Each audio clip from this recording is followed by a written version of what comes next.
HSR DPS characters, always getting power crap. That's why they get released so quickly. Some much quicker to fall than others. The real question here is, do some of these DPS actually need their partner supports? And if without, do they fall off quite badly? Let's discuss. Alright, I'm only going to talk about a few DPS characters that need this partner character that I mentioned, and I'll base this off from when they first released and take a look at them today to see if they are actually still needed. There are about 5 of them that I'll be talking about. I'll list them on screen.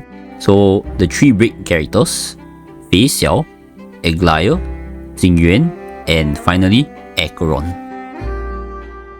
There are 2 more characters, Casteris and Deherter with Anexa, but I've already made videos on them, so feel free to check them out if you haven't.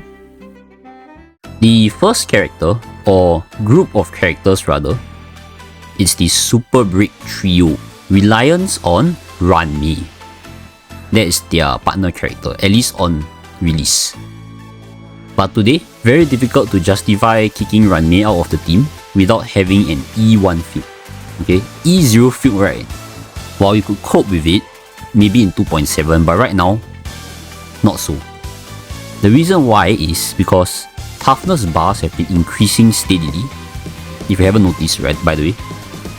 Other than ruanmei and fugue, there is actually another partner. And that partner is Harmony MC. Which, Harmony MC and fugue, they are both Superbreak enablers.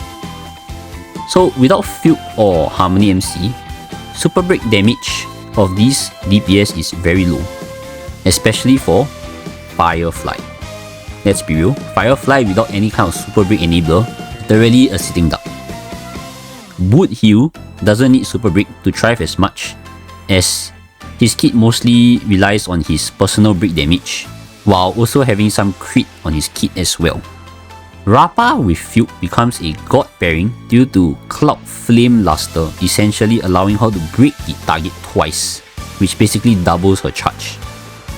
And doubling her charge means pretty much it deals like double her damage. Unlike the synergy of fugue with Firefly, which does not provide as much. A combo of ruanmei plus Harmony MC or ruanmei plus fugue is a must in the recent times for break DPS. Unless of course you're boothill, then it's ruanmei, an action advanced character plus a sustain, or ruanmei, fugue, an action advanced character, and you drop your sustain. E1 fugue would kind of allow you to drop ruanmei, but I will not recommend it. Weakness breaking efficiency is very important. Fugue combo with boothill is extremely good as it allows him to get 3 stacks of his pocket trick shot on the very first turn. So yes, Superbreak DPS do need their partners and cannot function with just any 4-star supports. Next on our list is our second general, Feixiao. Who does she need? Robin, the bird. Okay. One day after dinner, Stop it. Get some help. on release, and even today, I would say she kinda still needs Robin. Though, she does struggle in the modern day content because it's AoE shielding. One special mention, of course, no surprise, is ruanmei, especially for a mode like Apocalyptic Shadow, where breaking is key in order to deal damage to the boss. Ruanmei's weakness breaking efficiency, paired with Feixiao's own weakness breaking efficiency, can break the toughness bar of the boss very quickly, creating an insane synergy. Okay, to elaborate how quick, right, it is actually much quicker than running E1 fugue with ruanmei, because I believe the total is 150%, so there's like 3 ruanmeis, yep, or 3 E1 fugues if you want to do it that way. Ruanmei also has excellent buffs of a higher damage percent than Robin, as well as a 25% all-type rest spend, which Robin does not have that unless you pull for E1, and that will be 24%.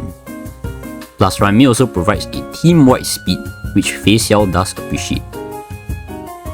The advantage of Robin over ruanmei, however, is having the ability for the team-wide action advance, which provides double the actions for the entire team, which means more stacks for Feixiao. but that's only once until Robin does her ultimate again, as well as the extra damage that Robin does during her ultimate when your allies attack, and the attack bonus during the ult. Next special mention is E4 Bronya. I know, right? Talking about Eidolon 4, but she is a standard character, so you will eventually get her to E4 anyway, provided you do not take her out from the 50-50 lose pool.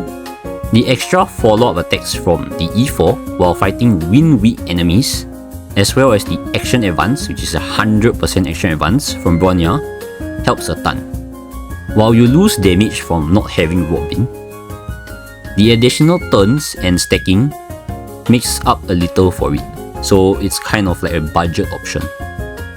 At the end of the day, Feixiao without Robin today, I guess it ain't too bad. I would say though, it's still much better to have Robin. Okay, now we actually have two characters. I say two because both of them actually won Sunday. And yep, it is Aglaea and Jing, our first general. Same element as well. Without Sunday, Aglaea can't keep up her ultimate up 100% of the time without E1, causing her to lose her 6 stacks with Garment Maker. The extra turns from Sunday also helps maintain this ultimate state.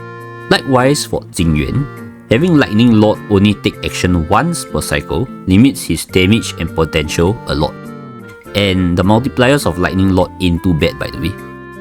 Sunday helps by bringing Lightning Lord up just behind Jing and clearing potential crowd control debuffs that may have prevented Lightning Lord from taking turns. If you didn't know, if Jing is crowd controlled, Lightning Lord basically just skips his entire turn. Do note that only one debuff gets removed when Sunday uses his skill on Jing.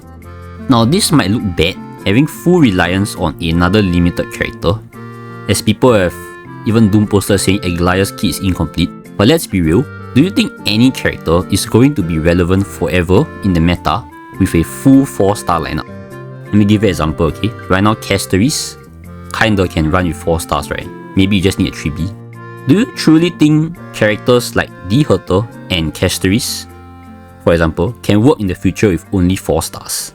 Let me tell you, right? It only works now because of Hoyo Shilling. What? Basically, the buffs or the environment of the endgame is catered to these characters because they are kind of new. Do you know how I know this?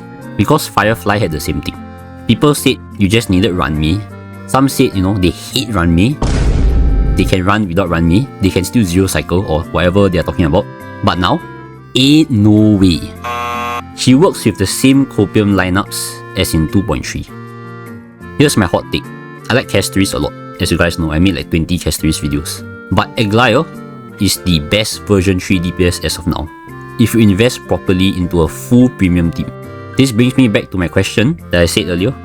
Do you think any character is going to be relevant forever in the meta with a full 4-star lineup? The answer is no. And what's the difference between Hunter or Casteris with a full 5-star lineup in the future and Aglaea now with a full 5-star lineup? You're still running a full team with a full 5-star lineup in order to stay relevant, correct? But in my opinion, the other two, Casteris and Hunter, are around the same power level and definitely are close to Aglaea. This makes the version 3 DPS kinda balanced. Last but not least, Acheron. When she was released, it was fine. Even any Nihility would have worked. Literally seen people running like wild with her and it also worked. But her problem today is the stacks. 9 stacks only by debuff application, with a cap of 1 stack per action. So even if let's say Silver Wolf got buffed and applied 20 debuffs at once, she only gets 1 stack. A little bit tragic, don't you think? This is why our Pink Foxian Jiao Qiu was heavily needed, especially in modes like Pure Fiction, where he can be the best utilized due to many mobs. This is because when his field is up and the mobs take action, Acheron gets a stack. At E0, Hela or Hui Naifen simply cannot keep up with the stack generation. And because she requires 2 Nihility characters, excluding herself at E0, you do not have any space for a Harmony character to buff the team unless you run Sustainless, which is not feasible for most of the player base.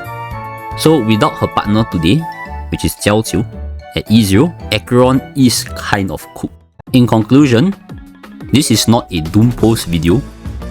HSR is a game about team building. We can't ignore that and say that the character is incomplete or unplayable if they require a second limited character support. Basically, the DPS itself is the limited character and then the support is the second limited character. At the end of the day, none of these characters ever need a full premium team to function. Okay? Function, that means, right, just clear. Don't have to be good. Of course, it will be better with the full premium team, obviously. If you're serious about building up your account, you should always complete your teams first before looking at the next shiny DPS. Unless you only have one DPS on your account, then sure. But make sure to always come back and complete your teams.